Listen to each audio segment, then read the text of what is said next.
बेचारी कबूतर माँ बनने वाली होती है और इस बेचारी कबूतर को गांव में कहीं अंडे रखने की जगह नहीं मिलती है।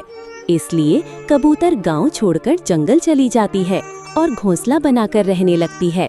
और फिर कबूतर अंडे देती है और उनसे छोटे छोटे बच्चे निकलते हैं।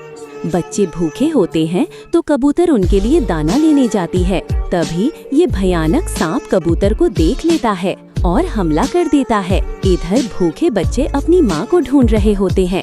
उन्हें उनकी मरी हुई माँ मिल जाती है। बच्चे बहुत रोने लगते हैं। फिर लाइक सब्सक्राइब नहीं